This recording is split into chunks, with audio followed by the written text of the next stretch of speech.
So I've said that we need to break through unconscious bias in recruitment. One of the most frequent and probably unrecognised pieces of unconscious bias is to actually recruit in our own image. So what I would always encourage someone to do is to take that step back and to really analyse the behaviours in a candidate that would lead to a successful career. Also, I would encourage CPOs to involve wider and a more diverse stakeholder engagement in that process of stepping back and defining those.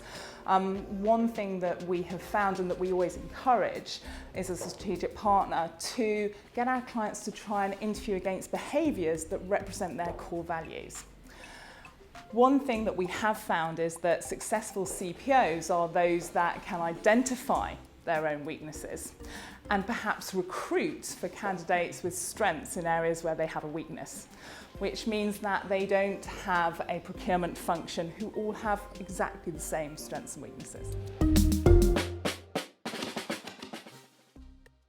We have one client who actually has stepped away from those old interview questions and really focuses around authenticity of the candidate. And this means that they focus their questions around learning and development. And they feel that a candidate who can actually assess what learning and development needs they have performs far better and is far more authentic. So perhaps that's one way that people would like to explore. Another question which our clients have been posing is around sort of commerciality of the candidate. So potentially being able to differentiate between the features and benefits in a supply pitch.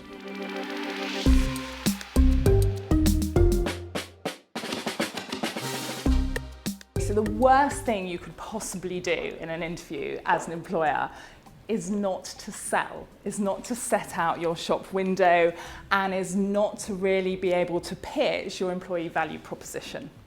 So those clients that are able to sell actually recruit the best talent. And if you can't do that, ask your team what it means to work there and why they like working for you, and then be able to share that with any candidate that comes in. From a candidate's point of view, we would always suggest to the candidate that they go in with some challenging questions and perhaps around that EVP for the client. Because what we're finding is that procurement leaders are after an inquisitive nature. And if you can't demonstrate that inquisitive nature in the interview as a candidate, how is the client going to ascertain that you can undertake contract negotiation or can look for innovative opportunities?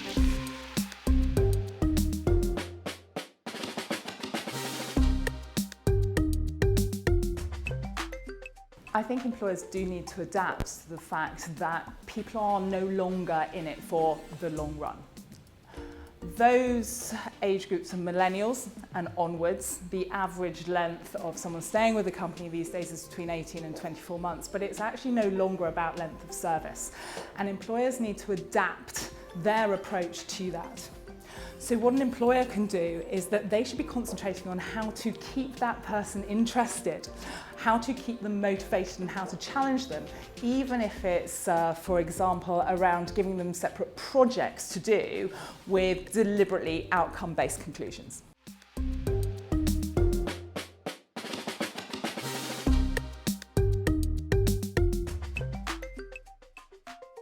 We have all heard that recruiters only look at CVs for a very short space of time. And I'll be very honest with you, recruiters are mostly trained and coached around a 30-second window of looking at a CV before they make the decision whether or not to actually pick up the phone or get in touch with that candidate. So what I can say is that I would really encourage you to make your CV impactful, precise, and really pick out any value adds that you personally have been able to make away from BAU and quantify those value adds. So put figures in there, especially from a procurement point of view. What I would say, however, is that 76% of our successful placements in 2019 were made through candidates that we had more than just a first touch relationship with. It was a long-term relationship. So I'd really, really encourage both clients and candidates to nurture and to look after their agency relationships, because that's how you get ahead.